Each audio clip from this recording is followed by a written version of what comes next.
ចេះតែទ្រាំទៅឥឡូវយើងញ៉ាំតែពងទាចេះតែញ៉ាំទៅយើងញ៉ាំមួយគ្រារួមមួយគ្រាតែបងសូមសន្យាមិនឲ្យរូបអូនវេទនាដល់ថ្ងៃមុខយើងរៀបការជាប្តីប្រពន្ធនឹងគ្នាយើងយកលុយកាក់ដាក់សន្សំញាត់ចូលកងធនាគារអូនចេះទុកដាក់បនអ្នកខំព្រោះកងយើងជាមួយគ្នាបែកញើសស្រាក់យើងសស្រាំរងចាំពេលវេលាអរគុណរូបអូនដែលរងចាំថ្ងៃអាពាហ៍ពិពាហ៍បន្ទប់យើងតូចតែស្នេហាយើងធំជាក្មេងកុំហូចខ្លាចជាកងក្រមុំអរគុណដល់មេបាដែលយើងជប់ជុំអូនជាខ្លាចជាម្ដាយគេហើយកុំចេះតែយកបន្ទប់យើងតូចតែស្នេហាយើងធំជាក្មេងកុំហូចខ្លាចជាកងក្រមុំ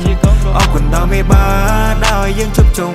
អូនជាខ្លាចជាម្ដាយគេហើយកុំចេះតែយកមិនគួរណាសោះអូនស្រឡាញ់ប្រុសដែលសាមញ្ញធម្មតាថតព្រីវេឌីងបងពាក់ចិញ្ចៀនបងអៀនមកកាមេរ៉ារៀបចំផ្លែឈើសំណំសំនួនបងជូនទៅដល់មេបាឲ្យគេច្រណែននឹងគូស្នេហ៍យើងព្រៀបដូចភ្លើងតណ្ហាអូនឈឺដែរទេពេលមាសមេពេលអូនធ្លាក់ពីលើមេឃឲ្យតែអប្សរអូនល្អអូនសដូចបណ្ដោជ័យមិនចង់អួតទេអ្នកគ្រប់គ្នាតែវាដូចជាលយពេកដូចទេធីតាដូចទេវតាដែលធ្លាក់ចូលពីលើមេឃពេលដងមកលោតដើបចង់ទាញខ្វល់អូនមកទាញត្រជាអូនមកសើបហើយប្រាប់ថា I love you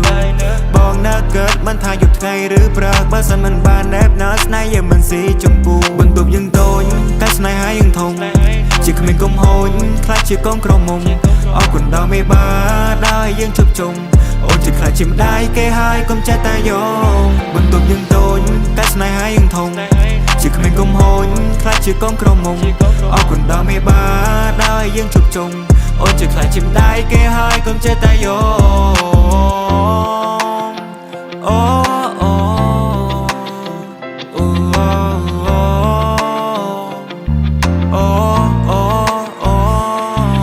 ូជីវ៉ាថ្ងៃនេះរៀបរាប់ឲ្យអូនសង្ហាឬទេចាំពូឬបងថ្ងៃនេះនួនឡំប្រពន្ធបងសាជាងគេញញឹមក៏ស្រន់សម្រងក៏បានកល្យានបានមកក៏ភ្លេថ្ងៃគេទឹកខ្មុំចង់សួរមានមុនយកបត់ប្រមាណនាមេបងមិននិយាយលេងទេមិនអូនធ្វើមុងអញ្ចឹងបងជាសសគ្រួសារធ្វើឲ្យស្នេហាមានលំនឹង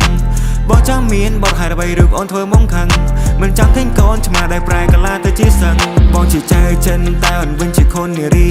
បងជាយ៉ាងគួរតែអូនវិញជាស៊ីឡុងនីស្នេហាយើងក៏ក្រើកអរជួយព្រះធរណីបងសន្យាជីវិតអូនគឺដូចជាចាងសេឈីបងធ្វើឲ្យអូនឲ្យមានសុភមង្គលគ្រាដែលយើងវេទនាតែមានអូនអ្នកជួយបញ្យល់ឲ្យដល់កិនឲ្យបងគិតឲ្យដល់គោលឲ្យបងយល់ពីការពិនថាស្នេហ៍អូនមាននទីពលអូមកស្នេហាស្នេហ៍បងអូមកស្នេហាទេវតាចងក្រងអូមកស្នេហាស្នេហ៍ស្នងអរគុណស្នេហាដែលស្រឡាញ់រុងបងបន្ទប់យើងតូចតែស្នេហាយើងធំជាក្មេងកុំហូចខ្លាចជាកងក្រមុំអរគុណដល់មេបាដែលយើងជប់ជុំអូនជាខ្លាចជាម្ដាយគេហើយកុំចេះតែយកបន្ទប់យើងតូចតែស្នេហាយើងធំជាក្មេងកុំហូចខ្លាចជាកងក្រមុំអរគុណដល់មេបាដែលយើងជប់ជុំអូនជាខ្លាចជាម្ដាយគេហើយកុំចេះតែយកអូ